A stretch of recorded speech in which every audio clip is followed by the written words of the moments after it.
Hello, everyone, and welcome back into another episode of Conversations with Chris and Cameron. It's episode 18, and I'm at a different location right now. I'm currently over at my girlfriend's apartment. She is moving over to a new complex next week. So, right now, we're in the midst of moving all her places right now. She will join the podcast later, but how are you doing, Cameron? I'm doing good. I'm in the same old spot as always, but doing great. Excited for the weekend. Excited for some college football. Great Thursday night game tonight as we're recording this. So, doing great though. Yeah, I'm glad you're doing well. And yeah, and you also can't forget today it's Thursday. Of course, 9/11 sadly is, remembering everybody who has tragically lost their lives and everything. But also something good that came from it is Mark Pope and Alvin Brooks III were both, of course, born on 9/11 as well. So at least there's some good to that.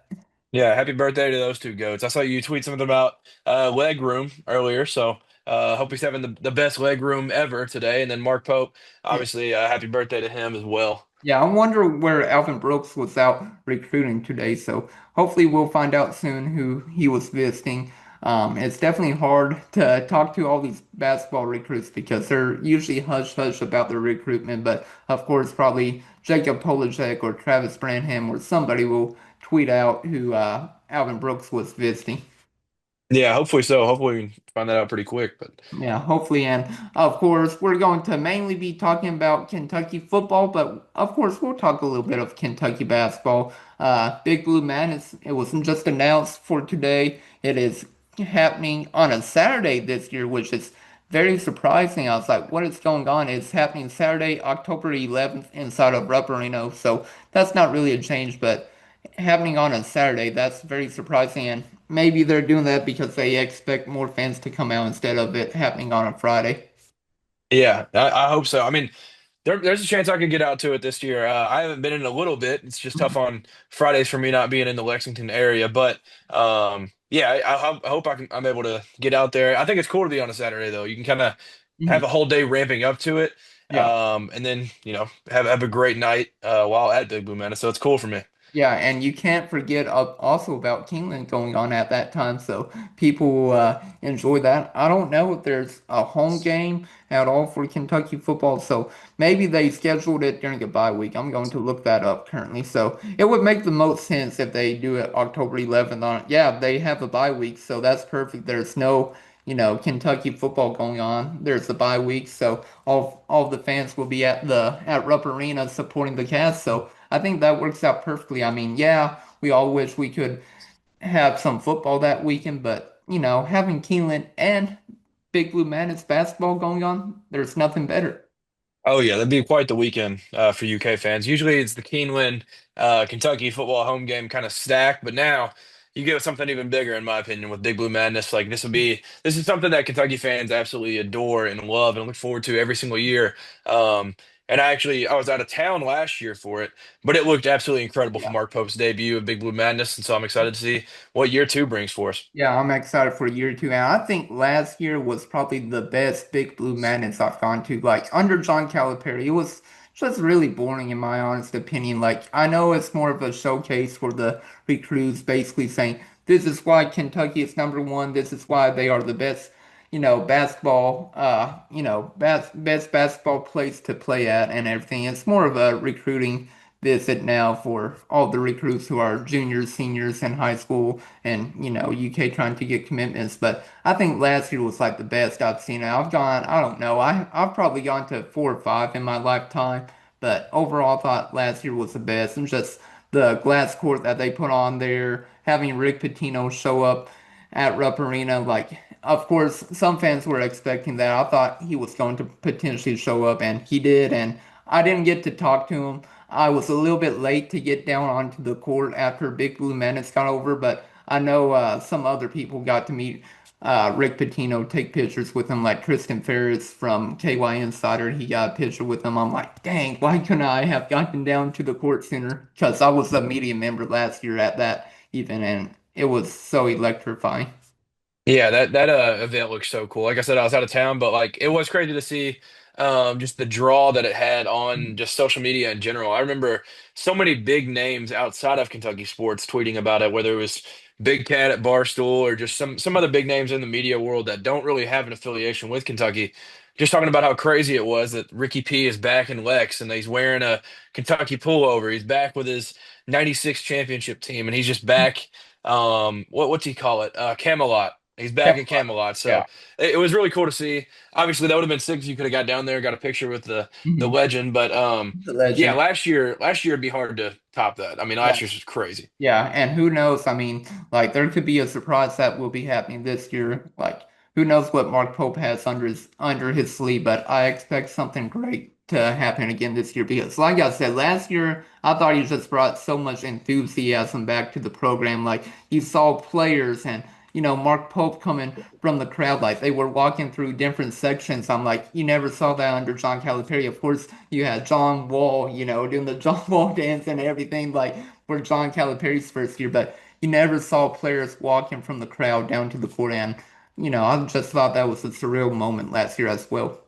Yeah, like I still think obviously now it's a little tough because Travis Perry's gone, but I still think of when I hear it's a great day to be alive by Travis Tritt, I think of Travis Perry walking out last year. Like it that was like you said, it was just crazy. Like having the players walk down from sections and Yeah. even Mark Pope standing up, ripping off his Kobe Nike jacket to show the 41. Like it was Yeah. just amazing last year. So I can't wait to see what they have in store this year. Like you said, Pope's probably got something crazy up his sleeve. He might just have some of the biggest names ever come out this year. But I mean, between the glass floor and all that they brought last year, it'd be hard to top it. But I'm excited to see what they do. Yeah, and I remember 2 years ago, I basically had an all-nighter, basically that day because at that time, 2 years ago, I was working the graveyard shift where I was working midnight to 8. So basically, I got home after work.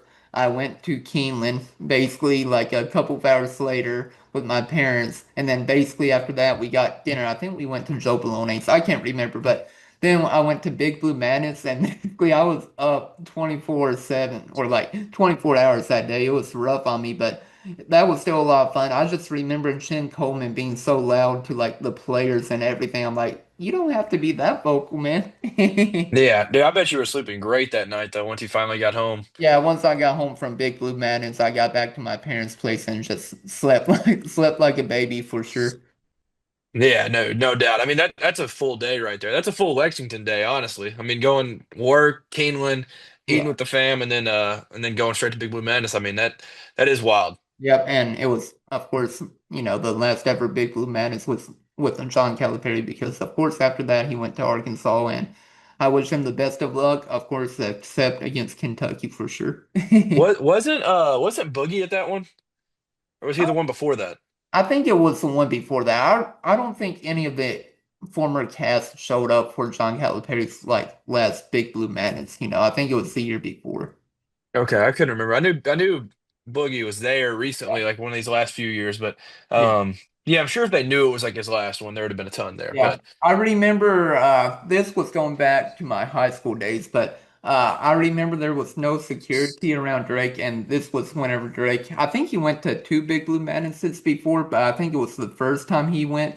There was no security by him after, Big Blue Madness and just got wrapped up, so I just tapped him on the shoulder and I was like, can you sign my ticket that I have from Big Blue Madness, like the Big Blue Madness ticket? So I have that ticket. I think it's at my parents' house. I believe it's there. So I'll have to see if I can find it and see if I can pull it up. But I was going to ask him for a photo, and then of course he left basically like soon after Big Blue Madness wrapped up. He went to the locker room, talked to, Coach Cal and the players and everything, but I never got a selfie with him, sadly. that is crazy though, getting the ticket signed. That's Yeah. nuts, bro. Yeah, and then the back of the Big Blue Madness ticket, it has Karl Anthony Towns on it. So I've got Drake in the front and then Karl Anthony Towns in the back. Oh, that's insane. Yeah, that's quite the ticket. You can't ever lose that one. Yeah, you can't lose that one. I'm hoping it's at my parents' house. I'll have to the next time I go back to my parents' place, I'll have to see if I can find it and then maybe Yeah. bring it on to the podcast with me. Oh yeah, you got you. That'd be sick. But enough talking about Big Blue Madness. Let's get into, our actual content. We're going to now be talking about Kentucky football. Nick Roush and Zach Gagan of KSR on 3.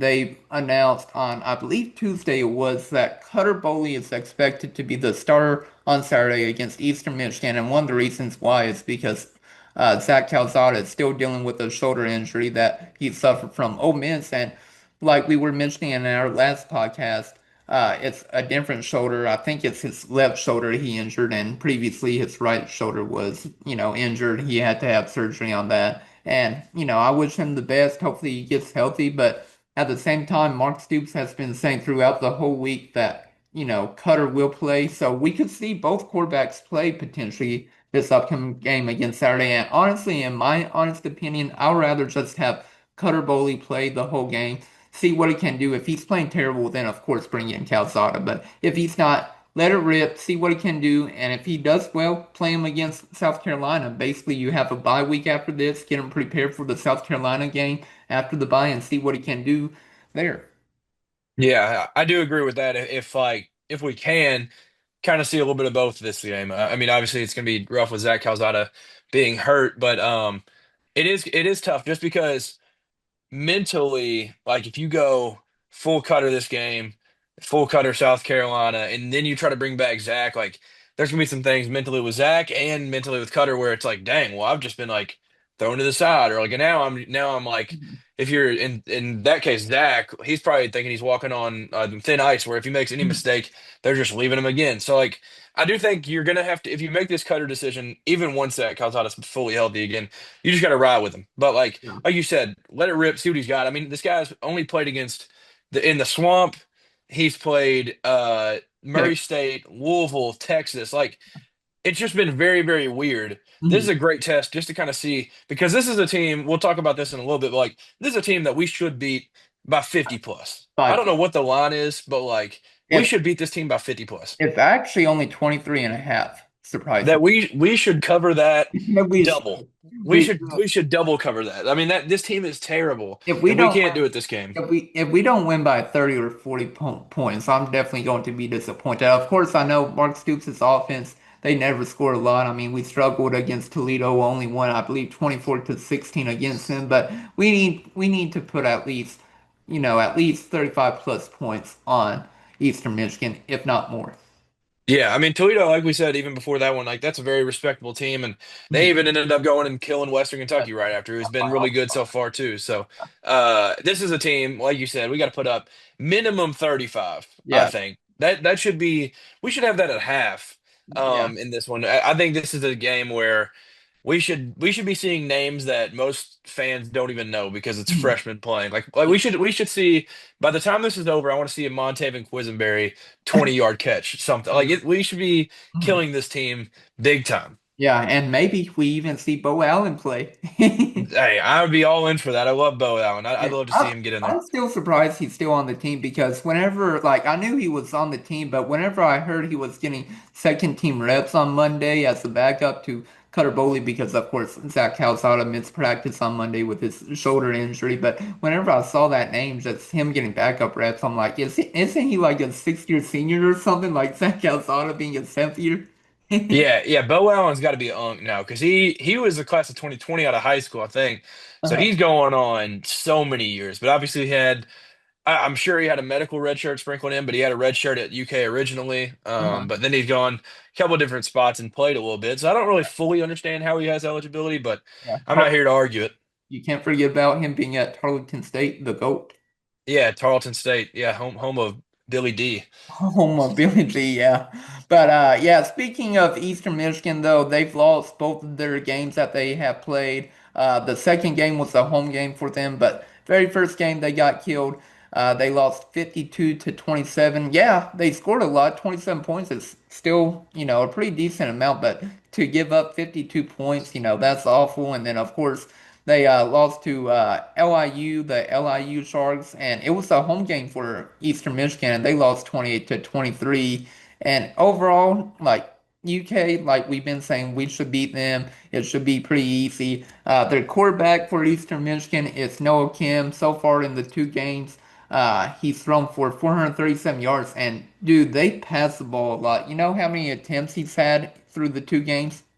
Hey, it's north of 60. I know that. Yes, he's gone 41 of 63 with passing for 437 yards. So Eastern Michigan, they love to sling the ball and, like, yes, you've got to be worried about UK's secondary, but so far I feel like they've performed very well through the first two games. Of course, Toledo isn't the best opponent to play against, but Ole Miss, they love their quarterbacks. They love to throw the ball in. Overall, even though UK didn't win against Ole Miss, they played pretty well. I know they gave up 30 points, which is still a lot, but to give up 30 points to Ole Miss under Lane Kiffin, like usually they score like 35, 42, 49 points, So only giving up 30 points against Lane Kiffin's offense, I feel like it's pretty great.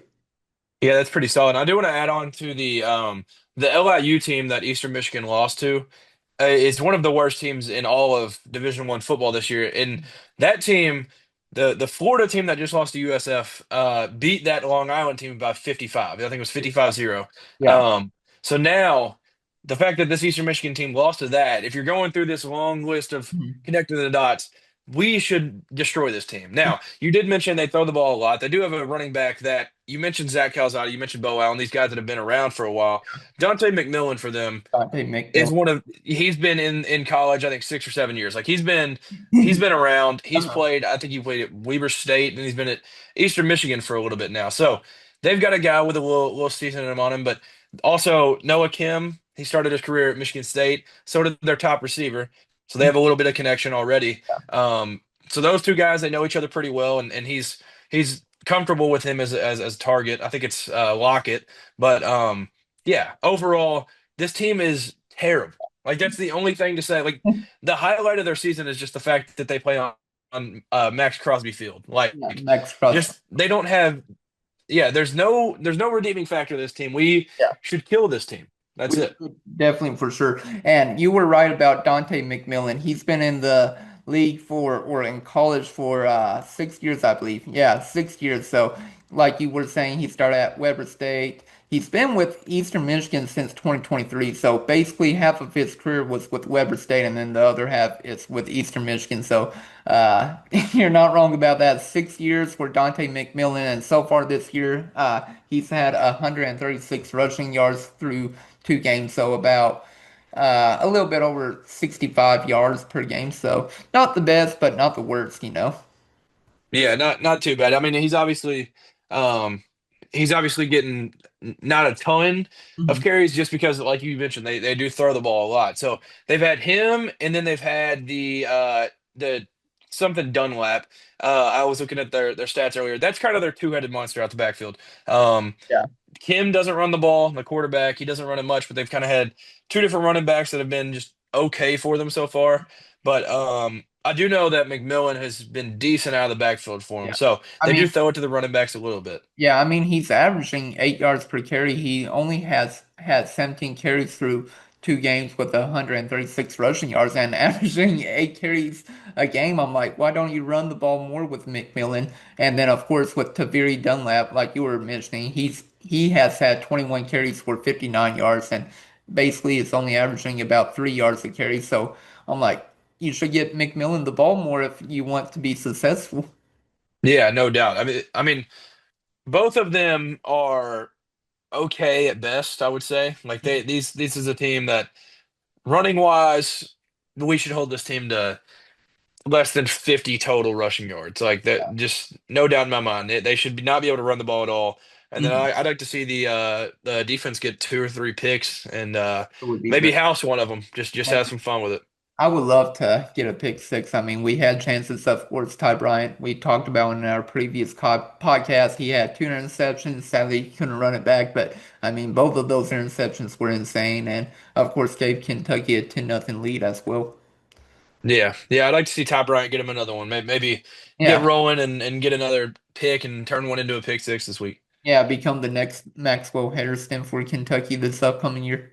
Oh yeah, no doubt. Maxwell was so much fun when he'd pick a ball off and you didn't know what was about to happen. So hopefully that's what Ty Bryant ends up being. Yeah, whenever Hairston was definitely healthy, like of course last year he wasn't healthy, he only played in I don't know 4 or 5 games last year, but I feel like if he was healthy, UK's record could have also been a lot better as well. Yeah, that man Maxwell, Mad Max, he was something different, man. He was so good. Yeah, and then Terry Lockett, like you were mentioning earlier, he had 13 receptions so far through the two games, 140 receiving yards, and he's averaging nearly 11 11 yards per reception. So that's pretty great as well. But like I said, if I'm being honest and everything, I would like to be able to hold probably Eastern Michigan to probably 200 total yards offense. I feel like that should be a good goal, like hold them to 200 yards in total offensive yards, in my honest opinion. Yeah, yeah, I like that. I think that'd be a great goal for the team to set. But I mean, yeah, like we've mentioned, obviously when we do previews and stuff going ahead, we'll have much more respect for the opponent. Not that we're disrespecting them, but it's just the truth. I mean, they're an 0-2 team with two pretty bad losses. I mean, Yeah. Texas State's pretty good. GJ Kinney is one of those up and coming coaches that'll be up next, but losing, giving up 52 in that one, and then losing to LIU, who's one of the worst teams in Yeah. Division One football. It's just not a you can't say too much about this team. It's just we better kill them. We better beat these guys bad. Yeah, if we don't, like, I'll cry. Yeah, no doubt. I mean, I think this is a legit panic button game if we're not up like Yeah. if we're not up 20 plus going into the fourth. I think it's like, all right, man, like what are we doing? We're gonna be struggling. Hey, at least we've got motivated Mark Stoops for week 3, right?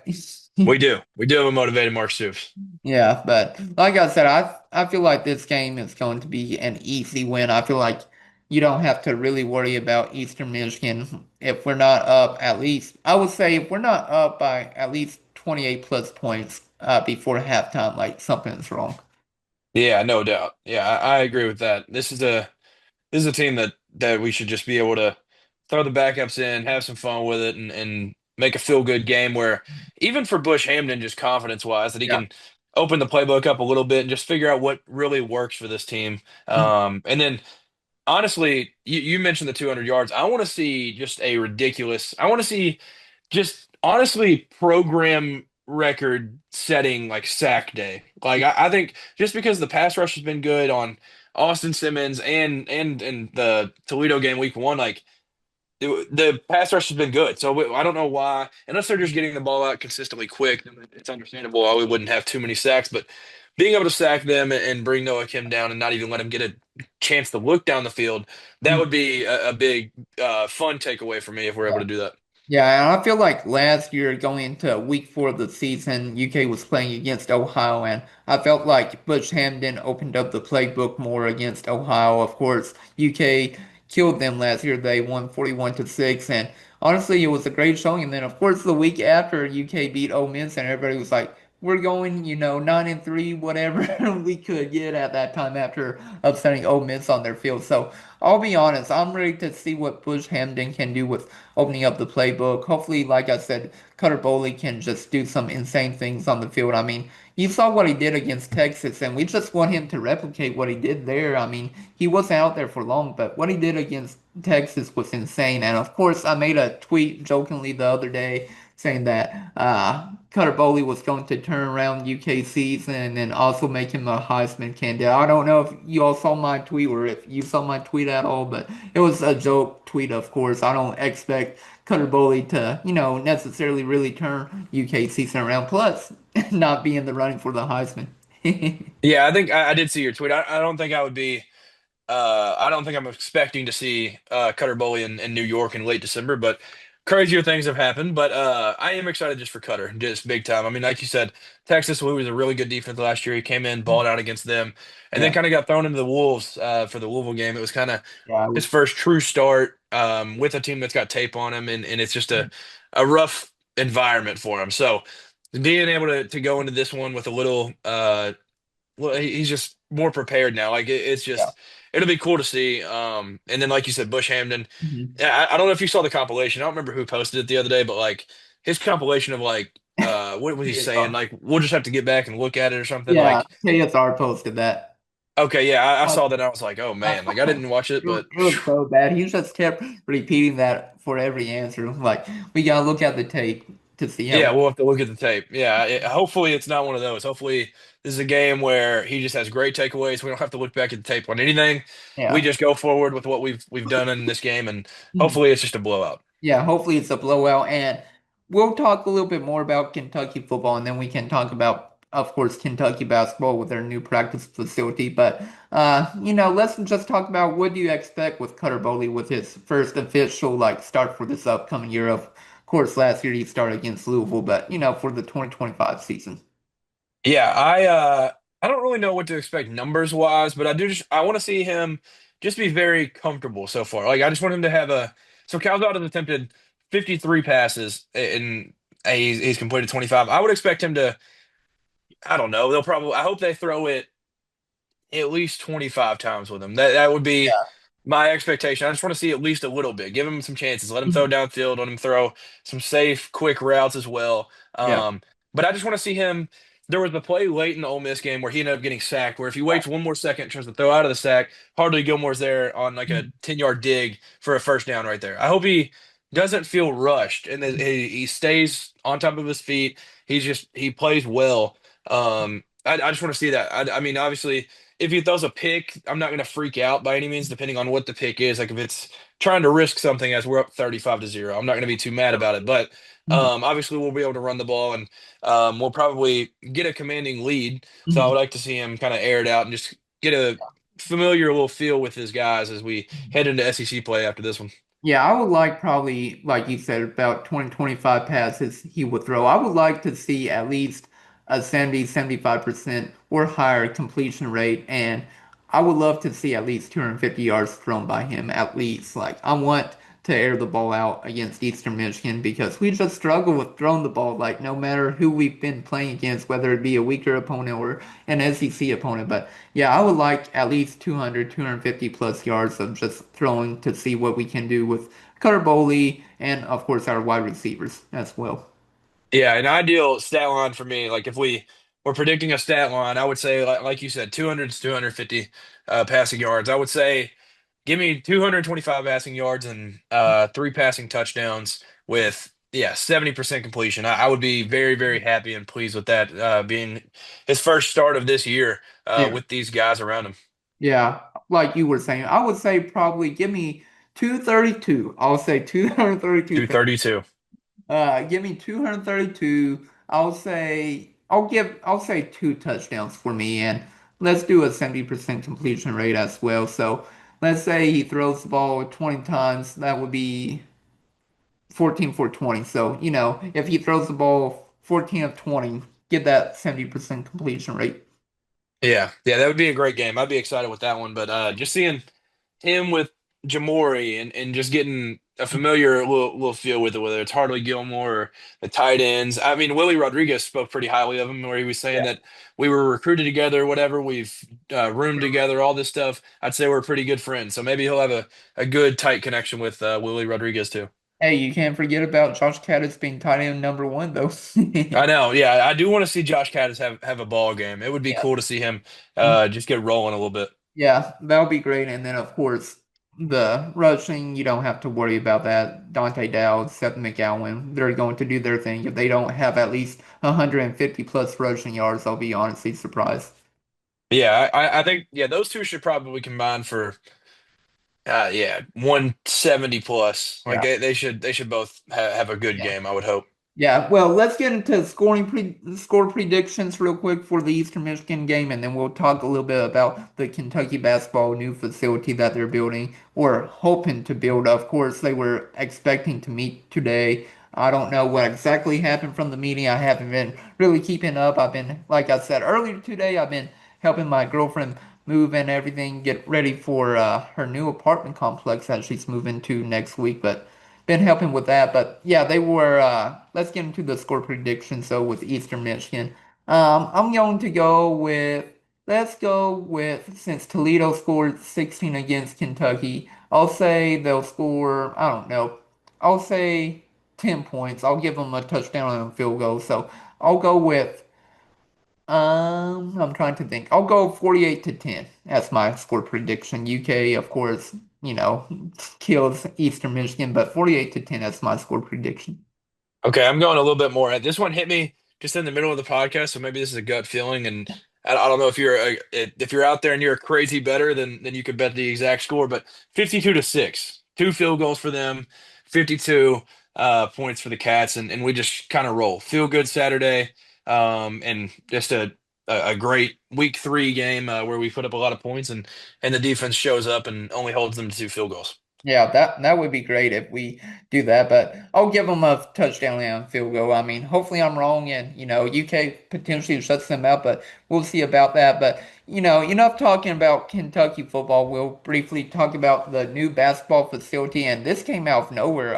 I believe everybody started to talk about this on Monday night, and then of course Mitch Barnhart had a meeting on Tuesday. But basically, the new practice facility would also be a medical field as well. So basically, UK like making sure all the athletes get, their get them healthy whenever they get hurt, injury recovery, and it's going to be like what Jack Pilgrim was saying earlier, the Atlanta Hawks, Indiana Pacers facility, where they have also a medical floor along with the new basketball facility, which will be great. Now, of course, I know John Calipari was, trying to get that for years at Kentucky, and basically he was trying to get that before he retired. Of course, he left to go to Arkansas, but I think he really wanted to end his career at UK, but sadly that didn't happen. He got pushed out, went to Arkansas, but he was trying for years to get a practice facility, and then after 1 year with Mark Pope going into his second year, we're already on the works of trying to get one.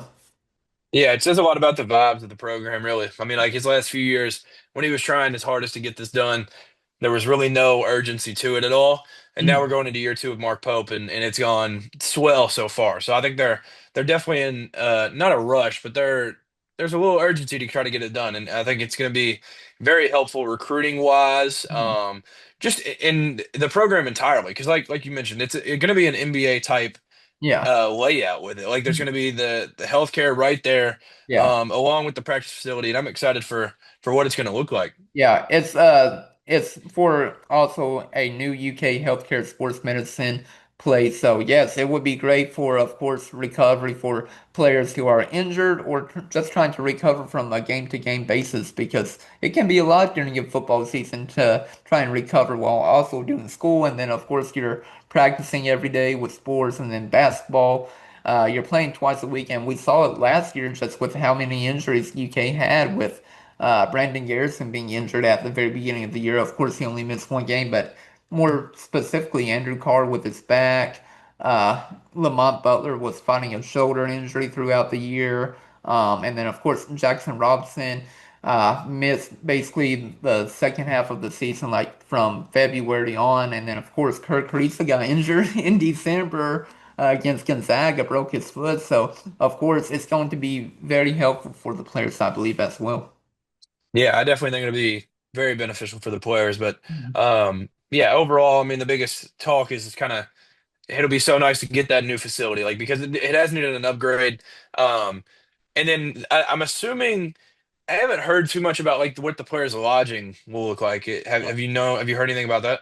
No, I haven't heard anything about the Players Lodge. I don't know when that was built. I know the Joe Crab Center was built in 2007, so it's been 18 years. UK Yeah. basketball, they definitely need a new upgrade with that where they practice because, of course, there really hasn't been any renovation since 2007 after it was built. And of course, it would be great for just the women's sports to be able to be at Joe Crab Memorial Coliseum, like women's basketball, stunt, cheerleading, dance, volleyball, you name it. It'll be great just for them to have their own building to do whatever with it. Meanwhile, the Kentucky men's basketball team will have their own building to just practice, and of course, it'll be used for other athletes to recover from their injuries. But it'll be great for basketball, and then if they're injured, they can go right there to get healthy. Yeah, I was just curious because like the lodging can't really stay at the same spot because of Yeah, the places that they've talked about where the place will be built. It yeah, wouldn't be very wise to keep the players where they are, where there would be yeah. a long commute or whatever. So I didn't know if there was anything that had come out yet about Yeah. if they were going to try to build anything similar to what they've got now with the Cole Lodge being right next to it. But I think it would be cool if they could build something like that around there again. Yeah, and I'm interested to see what they do with the entertainment district. Of course, they're working on that. It would be basically right next to the football stadium, and that's going to be very cool. And it won't happen anytime soon, but I would love for UK to just have their own basketball arena, no longer rented out from Central Bank Center, who, owns Rupp Arena and everything, but I would love to see just UK basketball have their own arena like Memorial Coliseum with women's basketball. Like that might happen, 20, 30 years down the line. It won't happen anytime soon. I forgot. I know they recently re-signed their lease with Rupp Arena, so that won't happen anytime soon. But, 20, 30 years down the line, it would be great to see, UK have their own basketball arena for the men's team. Yeah, that would be super cool just to kind of see Rupp be its own thing. But you mentioned the district. That would be awesome. I know they had referred to, I think it was Pope that talked about it being similar to how he liked it was the way it was set up in Milwaukee, which obviously that's an NBA arena, NBA area and all that. But I think the entertainment district would be awesome just to Yeah. see, give people something to do well before games for Yeah. football games, like you mentioned, being around the stadium, but even on game days for basketball. We're having an 8 o'clock Saturday tip off for people to do something from 10 in the morning to just the tip off. So I think it'd be awesome to have that. Yeah, and I don't know if you've ever gone to the Distillery District in Lexington, but that's one of my favorite places to go to, just relax. They've got good fellas there. They've got great ice cream with Crank and Boom, of course. It's not Taylor Bell's, but it's still great ice cream, and it's one of my favorite places to relax and everything. And it's not that far from downtown. It's probably like 2 miles away from Rupp Arena. Of course, I wouldn't walk from there, but it's pretty close driving wise if you want to go to Rupp Arena, like find some parking there. But if y'all haven't gone to the Distillery District, I would highly recommend it for sure. Yeah, I've been there one time. I need to get back out there though. Get back out there. But yeah, right now, speaking a little bit more about the new basketball facility, the pre-design phase itself is expected to cost around 1 million. And then from there, that process would likely take 4 to 6 months once it begins. And honestly, it's probably going to cost a lot. And basically, I remember Barnhart said in his conference that he was like, we don't even know if we can afford it right now. And I could see it cost between 50 to 80 million dollars. I would not be surprised if it doesn't cost that much to build all that. Yeah, it'll definitely be steep for sure. But yeah, at least we've got the mindset of building it though. That's a lot further than we've been the last few years. So we've got at least an idea of what it would look like and what it'll cost in a way. So yeah, like you said, it'll be very expensive, but Yeah. it's much needed. Much Yeah, needed. it's definitely much needed, and he's hoping, once they're able to figure out everything, he expects, like, probably the design phase and everything, he expects that to last a year and a half. So basically, it would take, he's hoping that it won't take longer than 5 years to get this new facility in. I'm hoping that's the case because the Kentucky men's basketball, they need a new practice facility like Joe Craftsman was great back in '07 to probably 2015, but it needs renovations. I mean, you see all these other programs, they have better basketball facilities than UK, and UK is the gold standard of college basketball, and that needs to change for sure. Yeah, being the gold standard, you got to have the best of the best. So that's definitely something that Pope's always talked about with everything, whether it's playing the best, having the best shoes, most updated style, or whatever, having the best jerseys, all of that. It's been something that he's talked about for a while. So the practice facility needs to fit that as well. Mhm. I agree, but is there anything else that you want to talk about though before ending the podcast? I mean, I don't think so. Hopefully, big guest next week. Yeah. Hopefully. Oh, yeah. We're working on a former Kentucky basketball player. It's nobody recent. It's back in probably my parents' day and age. I don't know about your parents, but definitely around more my parents' day and age of growing up watching Kentucky basketball. The only other thing I would like to, talk about is Kentucky basketball. They've had so many recruits on campus. They're about to have Irfan Diani on campus this weekend, so that'll be interesting. Of course. Caleb Holt and Maximo Adams, they were both on campus last weekend, so it's going to be interesting to see who UK gets. I would love to see, Deron Rippey and Tyron Stokes, and if that's the end of the class, so be it. Yeah, those are the big two that I want for sure. And then obviously we're not going to land him, but TK just put out his commitment date. It's in 17 days from now when we're recording. It's the 28th. But from what all the reports so far, it seems like Louisville has whiffed, and it Yeah, looks like it'll be Kansas for him. yeah, Pat Kelsey whiff, you could say, but yeah, it looks like he might be going to Kansas because Adidas is probably telling TK, hey, we'll pay you the most if you go to Kansas compared to Louisville. Yeah, and it really does show a lot of like what the brands mean because it's felt like for a while the three that separated themselves from the pack have been Indiana, Louisville, and Adidas and Kansas And because of Adidas. Those three are all big time Adidas schools.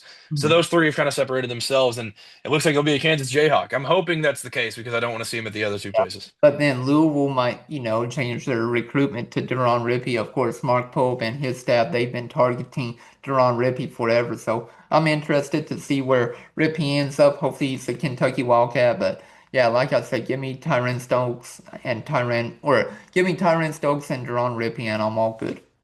Oh yeah, yeah, I'm perfectly fine with that duo right there, and then maybe sprinkle in one more, Caleb Holt, even though it feels like he could head home and go to Alabama or something. But that any of that little crew right there, but Stokes and Rippey are the big two for me. Yeah, the big two for sure. I think the last thing I want to talk about real quick is just there's been an update with Jaden Quaytons. Of course, it's been reported that he's grown nearly 2 inches, so he's went from 6'9" to 6'10" and a half, and that's great to hear. But he's also added 40 pounds of muscle. The only bad news we heard about him is through John Rothstein, and he basically said that he's still not clear for non-contact, which is middle of September. Like, I would not be surprised if he isn't cleared for non-contact by the beginning of October, middle of October. And don't quote me, I'm just guessing. This is my opinion. I would not be surprised if we don't hear some good news soon and like within the next month that he's at least cleared for non-contact.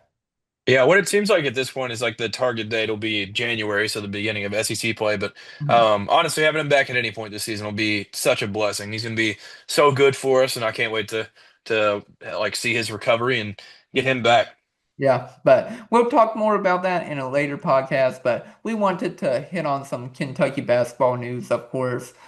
Kentucky football is the main thing right now going on. But since this game isn't big against Eastern Michigan, might as well talk about some basketball. Yeah, hopefully this doesn't have to be anything that we can just breeze over this game and hopefully one of our scores is close to accurate for this one. Yeah. But Elizabeth, do you want to join real quick? We'll end the podcast. You all can, meet my girlfriend. Here's my girlfriend. We've been we've been trying to move stuff and we've got some boxes filled. We've got a box right here that we haven't filled yet, but here's one. So That after sounds the like a lot of fun. yeah, so much So much fun. fun. Yeah, so while Thursday night football is going on, we'll have that playing in the background, but also packing up because next Friday it's like the big day for moving. Woo! Yay. Yeah, That's that'll be exciting.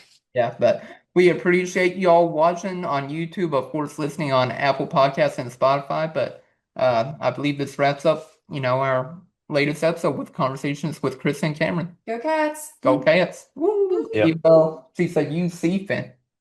I am a Ooh. That's Kirk Risa. that's how you Kirk do. Risa. CJ Frederick. Hey, can't forget about Kirk Risa and Grant Darbyshire. Oh yeah, no doubt. Shout out Superman, Grant Derbyshire. Yeah, shout out Superman. But yeah, thank you all for watching and listening. This is Chris Beesmore Elizabeth. and And Cameron Waddle. signing out. Woo! Have a great week, everybody. See y'all.